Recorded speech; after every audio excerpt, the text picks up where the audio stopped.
চাপ দিয়েই বাপ বলাতে হয়। আবার পর মেয়েদের আবদারের জায়গা বলতে তো এই লোকে কোনো পুরুষ মানুষ তাকে কেউ কিছু দেয় না, বুঝেছেন তো? মুখটা বাংলার পাঁচ করে কালো করে ঘুরে বেড়াতে হবে, সংসারের কাজের প্রতি আমার অনীহা এসে গেছে এরকম দেখাতে হবে, তবে বিশাল বড় একটা খুঁটিনাটি একসঙ্গে থাকলে ও লাগবে। ধরে বেঁধে অন্যের বাড়িতে বেগার খাটার জন্য 1 বছর রেখে কালকে কি নিয়ে ঝগড়া হয়েছে শুনলেন? Welcome back to Zinnia blogs. জিনিয়া ব্লগসের নতুন একটা ব্লগে সকলকে অনেক অনেক ওয়েলকাম। আমি জিনিয়া নৈহাটি থেকে একটা ছোট্ট ব্লগ চ্যানেল চালাই। আমার দৈনন্দিন জীবনটাই আমি তোমাদের সঙ্গে অকপটে শেয়ার করি। হ্যাঁ, আমার জীবনের প্রায় 50% এই ব্লগ চ্যানেলের মাধ্যমে পৌঁছে যায় তোমাদের কাছে। তোমাদের সাথে সেটা খুব একটা আলাদা কিছু নয়, কারণ তোমরাও যেরকম মধ্যবিত্ত সাধারণ জীবনযাপনে অভ্যস্ত উইদাউট ক্যামেরা, আমিও সেই রকমই উইদাউট এনি কন্টেন্ট বেস আমি আমার লাইফটাকে তোমাদের সামনে তুলে ধরি। অসুবিধা একটা জায়গায়, পার্থক্য একটা জায়গায়। তোমরা যেটা করো সেটা ক্যামেরার আড়ালে, আর আমি যেটা করি সেটা ক্যামেরার সামনে। আদারওয়াইজ আমার জীবন নর্মাল, একদম তোমাদের মতো। শুধু তোমাদের সময়টা অফ ক্যামেরা কাজ করো বলে একটু আগে চলে, আর আমার সময়টাকে আমি ধরতেই পারি না শুধুমাত্র ক্যামেরার অ্যাঙ্গেল ঠিক করতে গেলে। তো যাই হোক, নতুন ব্লগে তোমাদের সকলকে অনেক অনেক ওয়েলকাম, অনেক অনেক স্বাগত। আশা করছি আজকের ব্লগ তোমাদের খুবই এন্টারটেনিং লাগবে। পিছনে অনেক ব্লগস রয়েছে আমাকে জানার জন্য, আমার লাইফস্টাইল, আমার ফ্যামিলিকে জানার জন্য। আশা করছি ওগুলোও তোমাদের ভালো লাগবে। চলো একটা নতুন ব্লগ শুরু করা যাক। ও প্রথমেই লাইক অ্যান্ড সাবস্ক্রাইব, এটা না করলে আমি আমার কাজের মোটিভেশন কোত্থেকে পাবো বল? তো চল দিনটা শুরু করা যাক।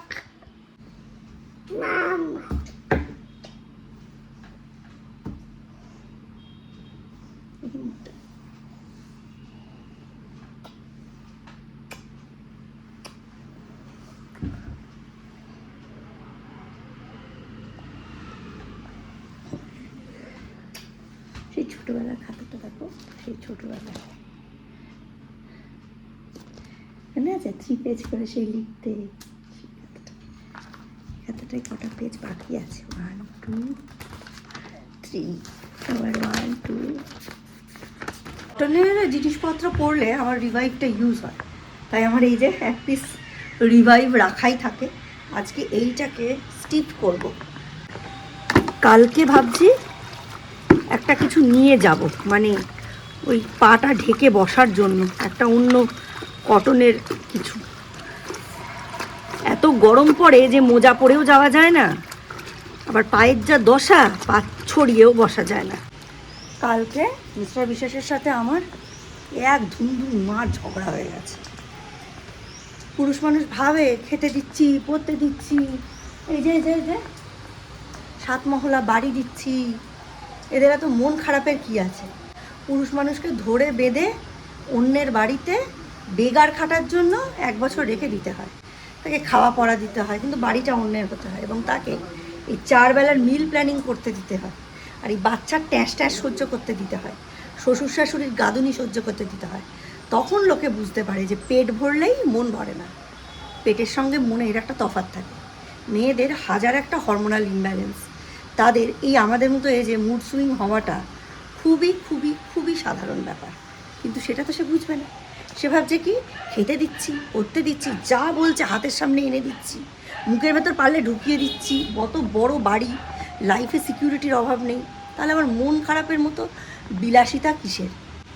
মন খারাপের মতো বিলাসিতা এই বয়সী, মানে আমাদের মতো বয়সী মেয়েদের নিজস্বতা নয়, শারীরিক প্রতিকূলতা। এটা বুঝতে কোনো পুরুষ মানুষ তার এক জীবনে পারবে না, সেটা বুঝতে সময় লাগে। আর যখন পায় সে বুঝতে, তখন আমরা ফুটুস। সৌর্যের জন্য আজকে একটু ডিফারেন্ট টিফিন। আজকে এখন হচ্ছে ছাতু, মুড়ি, চিনি, তার সাথে দুধ দিয়েছি। শুনে নিয়েছি, শুনতে শুনতে আমার কান একদম খারাপ হয়ে গেছে, পাগল করে দেবে বুকে বুকে। এই কিছুই তো হয়নি, সেরকম কিছু তো হয়নি। কি হলো, পাতলা হয়ে গেল না কি? দূর বাবা। নিজের জামাটা বুকের কাছে ভিজিয়েছে, ভিজিয়ে দেখেছে যে তারে হাত পায় না, ওই জন্য এখানে মেলে দিয়ে গেছে। এই যে ব্রাশ করতে গিয়ে ভেজালো। মুরগির মাংসের দাম যত বাড়ছে, ডিমের দাম তত কমছে। ডিম এখন 180 টাকা হচ্ছে ট্রে, আর ওইদিকে হচ্ছে টাকা কিলো। এই হচ্ছে ব্যাপার।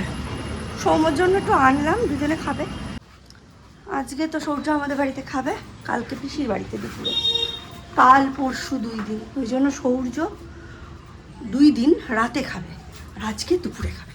চা খাবো না, রোজ ভাবি, ভালো ভালো শর্টস আসে, রিলস আসে, ভাবি চা খাবো না, চা খাবো না, চিনি অ্যাভয়েড করবো।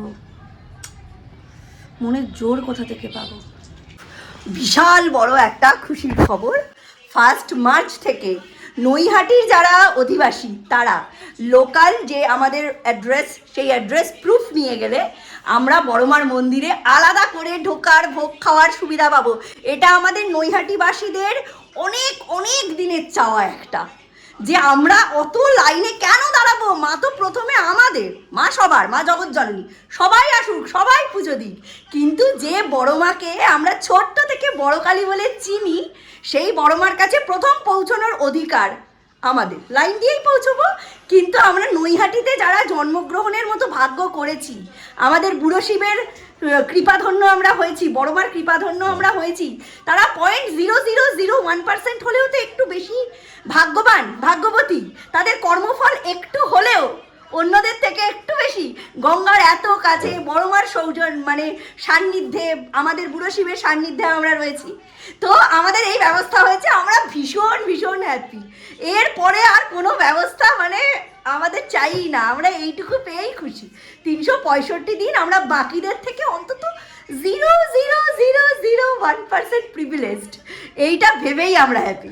মাংসটাকে আজকে আলু দিয়ে ম্যারিনেট করব, একদম মশলা ফসলা মাখিয়ে, তারপর সৌর্যকে পড়তে বসাবো। ভিনিগার, সর্ষের তেল, নুন, হলুদ আর লঙ্কা গুঁড়ো এইসব দিয়ে মাখিয়ে দিয়েছি। ও হ্যাঁ, গরম মশলা গুঁড়ো। ভাত টাত বসিয়ে দিয়েছি, আর রান্নাঘর এখনও গোছাইনি। এখানে সৌর্য পড়াশুনো করছে, এই যে, আর এই যে সৌর্য পড়াশুনো করছে। এতক্ষণ একটু গেম খেলেছে 20 মিনিটের ব্রেক নিয়ে। আর ও ড্রয়িং স্যার টিউসডে এসেছিলেন, এসে হোমওয়ার্ক দিয়ে গেছিলেন, তার একটা পেজ আজকে কমপ্লিট করেছে। এদিকে আরেকটু রয়েছে, আরও 2টো পেজ রয়েছে। এখনও তো ওদের কেজি 1-এর পড়াশুনো স্টার্ট হয়নি। ওদের নার্সারিতে হচ্ছে কালারিং, আর কেজি 1 থেকে ড্রয়িং মানে স্কেচ। কী হয়েছে? ভুল? কই ভুল? কোথায় দেখাও দেখি। কি এটা, এটা কি হয়েছে? ভুল হয়েছে? এটা এই জিনিসটায় কি ভুল হয়েছে? এই অঙ্কটায়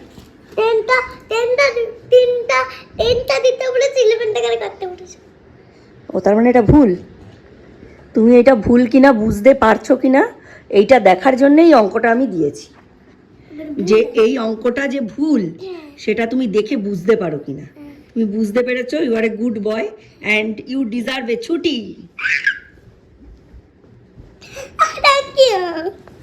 তাহলে বুঝতে গেলে? হ্যাঁ, তোমাকে মনে করো আমি 4টে ডিম দিলাম, দিয়ে বললাম 5টা ডিম দাদাকে দাও, তুমি কি দিতে পারবে? না। সেই রকমই এই অঙ্কটা, দাগ দিতেই বলেছি 10টা, আর কাটতে বলেছি কটা? 11টা। Is that possible? यही सोचना है। Good boy. গুড ইভিনিং সকলকে জানাই। আজকে বিকেলবেলা ঘুম থেকে উঠে দেখি সৌর্যকে আজকে দীপ খেলতে নিয়ে যায়নি। কালকেই নাকি বলা ছিল যে যেহেতু ফ্রাইডে আর স্যাটারডে দীপের পরীক্ষা, তাই আজকে নাকি সৌর্য খেলতে যাবে না। যাই হোক, এখন সে সকালে অনেকটাই পড়াশুনো করেছে, এখন ওই জন্য এখানে বসে বসে ওই একটু মোবাইল টোবাইল দেখছে, একটু চিলটিল করছে। আজকে সৌর্যের পিছনে আমার লাগার টাইম নেই, টাইম থাকলে লেগে দিতাম এতক্ষণে। এখন হচ্ছে কালকের দুপুরের রান্নাটা আমায় রেডি করে রাখতে হবে। সৌর্যর তো কোনো সমস্যা নেই, সৌর্যকে খাওয়ানোর জন্য সৌর্যের আম্মা রয়েছে, তো আম্মার কাছেও কালকে দুপুরে লাঞ্চ করবে। আম্মাই ওকে কালকে স্নান টান করিয়ে রেডি করে দেবে। আম্মার বাড়িতে বেশ কিছু জামা কাপড় ছোটোবেলাতেও থাকতো, তারপর কয়েক বছর বন্ধ ছিল, এবছর আবার গেছে। যাই হোক, এ রাত্রে ডিম হবে, ডিম হবে না, রাত্রের ডিমটা রান্না করা আছে, আর ডালও করা আছে। রাত্রে পাঁপড় ভেজে দেবো, রাত্রেরটা হয়ে যাবে। কিন্তু কালকে দুপুরের জন্য চিকেন বানিয়ে রাখবো, আর ওই চিকেনটা দিয়ে আমার আর সৌম্যর দুজনের হয়ে যাবে। সৌর্য যেহেতু দুপুরবেলা খাবে না, সৌর্যের জন্য রাতে একটু রেখে দেবো। আর কালকে কী নিয়ে ঝগড়া হয়েছে শুনবেন, শুনলে আপনারা হাসবেন। পরীক্ষা চলছে, আমাদের মাথায় শর্টস অ্যান্ড রিলস দেখে দেখে ঘুরতে যাওয়ার পোকা নড়েছে। তো আমি আর সৌম্য মিলে মিস্টার বিশ্বাসকে ধরে ঝাঁকিয়েছি যে আমাদের ঘুরতে নিয়ে যেতে হবে। আমরা সেই 2022-এ ঘুরতে গেছি, এখনও যাইনি। বিশ্বাস করুন প্রচণ্ড মেন্টালি টায়ার্ড।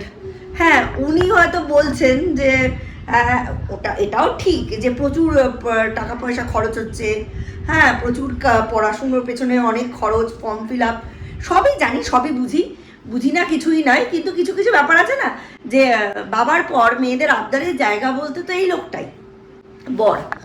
এইবার তার ব্যাপারটা কেউ বুঝতে চায় না। সে হয়তো অন্য বন্ধুদের দেখে ভাবছে যে হ্যাঁ আমাদের সব এটিএম মেশিন ভাবে চাইলেই টাকা পাওয়া যায়।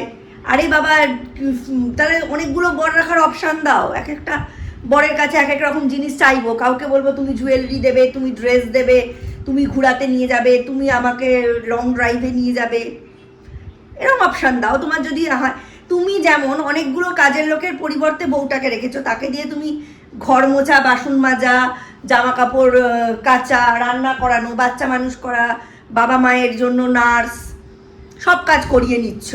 আমিও তেমনি আমার সবগুলোর ডিম্যান্ড আলাদা আলাদা বরকে না বলে যদি একজনকে বলি, এই কথাটা তো আমাকে দীঘাতে নিয়ে চলো, পুরীতে নিয়ে চলো, পুরুলিয়ায় নিয়ে চলো, এই কথাগুলো যদি আমি পাড়ার দেওয়ারদের ডেকে ডেকে বলি, যেতে দেবে তো না। তাহলে যাকে বললে দেবে তাকেই তো বলবো।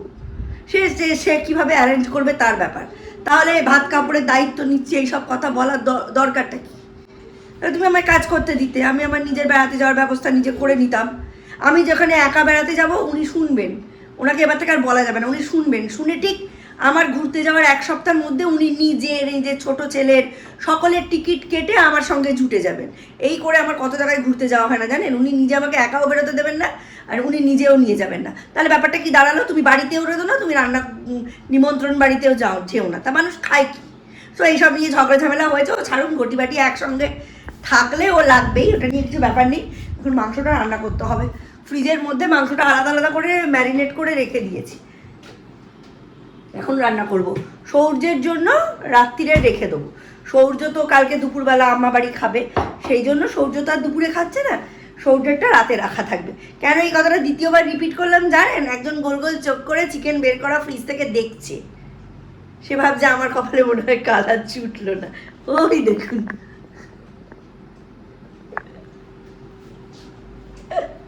চলুন। বাবা কি সব দিনকাল পড়েছে, মানে এরকম দেখছে। আচ্ছা, আমাকে আম্মা বাড়ি পাঠিয়ে দিয়ে তুমি আর দাদা দুজনে মিলে চিকেন খাবে? আচ্ছা, এই ক্যামেরাটা বন্ধ কর, তারপর দেখছি। আচ্ছা চলুন, আজকে কি বলবো বলুন তো, আমি না হাসতে হাসতে পাগল হয়ে যাচ্ছি। পরপর 2 দিন জানেন এরকম পরীক্ষা, 28, 29। 28 তারিখে কমার্শিয়াল আর্টস, ওটা মনে হয় 2 ঘন্টা, দিককে জিজ্ঞাসা করতে হবে। আর 28, 29, 27 তারিখে কমার্শিয়াল আর্টস, আর 28 তারিখ হচ্ছে কেমিস্ট্রি নিয়ে ভালো চাপ আছে। দীপ, আমি অর্গ্যানিক ভালো পারতাম, দীপ আবার দেখি ইনঅর্গ্যানিক ভালো পারে, কে জানে। অনেক পরীক্ষা আছে সামনে, ওইটাই কালকে বলতে বলতে মানে ফ্লোয়ে ঝগড়া লেগে গেল যে মে মাস থেকে তো দীপের পরীক্ষা, নিট, এমস, প্যারামেডিক্যাল, তারপর সিইউটি, জেন পাস, বুদ্ধির পরীক্ষা মেয়ে। তারপর পরীক্ষাগুলো শেষ হবে, তার কাউন্সেলিং আরম্ভ হয়ে যাবে, কে কোন কলেজ, কোন হোস্টেলে থাকা। তখন বলবে ওর হোস্টেলে যাওয়ার জন্য এত খরচ হয়েছে, হোস্টেলের জন্য এত খরচ হয়েছে, এই টাকা দিয়ে এই কিনে দিতে হবে, ওকে এই কিনে দিতে হবে, এই সুবিধা না থাকলেও থাকতে পারবে না। চিনি না পাবলিক, তখন আর নিয়ে যাবে না। হ্যাঁ, তো এইরকম চাপ দিয়েই বাপ বলাতে হয়। এইসব চেঁচামেচি ঝগড়া কত মূল্য দিলে চলে না। আমি আমার শাশুড়িকে দেখিনি, বাবু কোনো কিছু করতে চাইতো না, কোনো কিছু কিনতে চাইতো না, খেতে চাইতো মানে মাছ ভাত, অন্য কোনো কিছু খাওয়া দাওয়ার পেছনে খরচ করতে চাইতো না, বেড়াতে যেতে চাইতো না, ঘুরতে যেতে চাইতো না। আমার শাশুড়ি সব এরকম ঝগড়া ঝামেলা করে করে করিয়েছে। মানুষ তো বয়স্কদের দেখেই শেখে, আমি আমার শাশুড়িকে দেখেই শিখেছি এরকম ঝগড়া করে করেই জিনিস আদায় করতে হয়। ও ভালো মুখে কেউ কিছু দেয় না, বুঝেছেন তো? মুখটা বাংলার 5 করে কালো করে ঘুরে বেড়াতে হবে। সংসারের কাজের প্রতি আমার অনীহা এসে গেছে, এরকম দেখাতে হবে, তবে হবে। আবার জিওর রিচার্জের অ্যামাউন্ট বাড়িয়েছে, ভাবুন। আমার নেই, কিন্তু এটা কি উচিত? এই কাজের লোকও যা, এই জিও কোম্পানির মালিকও তাই। কাজের লোকও যখন প্রথমে ঢুকবে পরিষ্কার বলবে, আমার কিচ্ছু চাই না, আমার কাজ দেখবেন পরিষ্কার, কোনো সমস্যা হবে না আপনার, আমি ছুটি নিই না, এবার আস্তে আস্তে সেই উঠ বেরোবে। ঠিক তেমনি জিও কোম্পানির মালিকও তাই। প্রথমে এলো ফ্রিতে জিও সিম দেওয়া হচ্ছে, বাড়তে বাড়তে বাড়তে 300 টাকা। যদি আমাদের বাড়িতেই 4 জনেরই জিওর সিম থাকতো এবং যদি তার রিচার্জ করতে হতো 3 মাসে 900 টাকা করে, মানে 900 টাকা করে হলে ভাবুন কোথায় যাচ্ছে। মানে একটা 5,000 টাকা 10,000 টাকা আর্নিং করা লোক কিছুতেই এই ফোন সামলে রাখতে পারে, এমনকি ইনকামিংও বন্ধ করে দেয়। আরে ফোন আমার, সিম আমার, দয়া করে হাত জোর করে গলায় গামছা দিয়ে তুই তোর ফেসিলিটিসগুলো আমাদের ঝুলিয়েছিস, তুই ইনকামিংটা বন্ধ করার কি? আউটগোয়িং বন্ধ করে দে, ইনকামিংটা বন্ধ করিস কেন? লোকের সঙ্গে লোকের যোগাযোগের মাধ্যম তো এখন ফোন। কত কিছু জিনিস শুধু আমাদের ফোনেই আছে, সেই সুবিধাগুলো আমরা আর অন্য কোনো কিছুতে পাই না। তা তুই কিসের ঠেলায় তুই ফোনের ইনকামিং বন্ধ করিস? এত বড় সুবিধা তোকে কে দিয়েছে? এইগুলোর কি উচিত জানেন? সঙ্গে সঙ্গে জিও থেকে বেরিয়ে অন্য কিছুতে 6 মাসের জন্য চলে যাওয়া। এই রকম যদি করা যায় তবে এরা শুধরাবে। এমন কিছু কিছু ক্ষেত্রে আছে, তুমি প্লেনে রয়েছো বা ট্রেনে রয়েছো, ট্রামে রয়েছো, তোমার ছেলের কাছে ফোন, তার ইনকামিং বন্ধ হয়ে গেল, আউটগোয়িং বন্ধ হয়ে গেল, বাবা মার সঙ্গে কানেকশান তার এই যাতায়াতের পথে কেটে গেল, বাবা মা তো চিন্তায় পড়ে যাবে।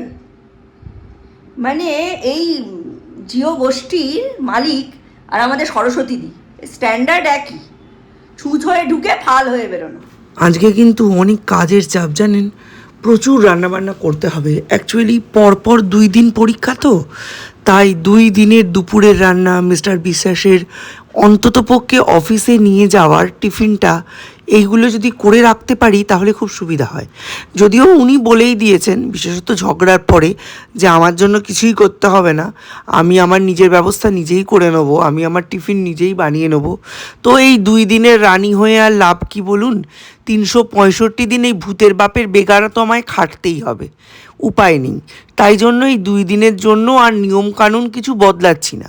সৌর্য হয়ে যাওয়ার পরে প্রায় 3-4 বছর বলতে গেলে মিস্টার বিশেষ বাইরে থেকে কিনেই টিফিন খেয়েছেন। মাঝে মাঝে এমন দিনও হয়েছে যে ঘুম থেকে উঠতেই পারিনি, উনি নিজে সকালবেলা উঠে রেডি টেডি হয়ে চলে গেছেন, পরে কিনে খাবার খেয়েছেন। তখন তো উনি একদিনও আমাকে দোষ দেননি। এমন অনেক হাজবেন্ডই আছে যারা এই মিনিমাম কাজগুলো করতে না পারার জন্য বউদের হয়তো একেবারে মুখ করে গালাগালি দিয়ে একাকার করেন, কিন্তু মিস্টার বিশ্বাসের এইসব দাবি দাওয়া, জোর জবরদস্তি করাটা একেবারেই নেই। লোকটার খারাপটা যেমন বলি, লোকটার ভালোটাও তো বলতে হবে নাকি? যাই হোক, এখন আমি রান্নাবান্নায় ঢুকছি, বুঝলেন? এই রান্নাবান্নাগুলো কমপ্লিট করে দিই। আর এই সময়টা সৌর্য কী করবে, তাই ওকে এই ড্রয়িংটা দিয়ে বসিয়ে দিয়েছি। এই সপ্তাহে হোমওয়ার্কটা একটু বেশি আছে, তাই ওকে ড্রয়িংটা টুকটুক করে এগিয়ে নিয়ে যেতে হবে। আমি যে কদিন থাকছি না, ও তো পিসির বাড়িতে থাকছে, তাই ওখানে আলাদা করে পড়াশুনো বা রং পেন্সিল দিয়ে বসিয়ে দেওয়াটা পিসির পক্ষে সহজসাধ্য কাজ না। বরং মোবাইল দিয়ে বসিয়ে রাখলে পিসি ওই দিনটা ভালো করে কাটিয়ে দিতে পারে। তাই এবার আমি রান্নায় ঢুকছি আর ওকে এই কাজে বসিয়ে দিয়েছি। এই যে পাশ থেকে আলু পেঁয়াজের ঝুড়ি নিয়ে গেলাম, এখন মাথায় চিন্তা করে করে রান্না করতে হবে। এই ছোট্ট মাথার ওপর কতটুকু চাপ দিচ্ছি বলুন, কি আর করব। আমাদের যাদের পরপর 2 দিন পরীক্ষা পড়েছে তাদের এটা ছাড়া উপায় নেই। এই কমার্শিয়াল আর্টসটা 27 না দিয়ে 28 তারিখ দিলে ভালো হতো, আর 28 তারিখের কেমিস্ট্রিটা 27 তারিখে দিলে ভালো হতো। একটা লম্বা ছুটির পর কেমিস্ট্রি পরীক্ষাটা হয়ে গেলে ওদের মাথাটাও ফাঁকা হয়ে যেত। আর কমার্শিয়াল আর্টস একটা খুবই হালকা সাবজেক্ট, সেটা নিয়ে চিন্তার কিছু থাকতো না। চলো।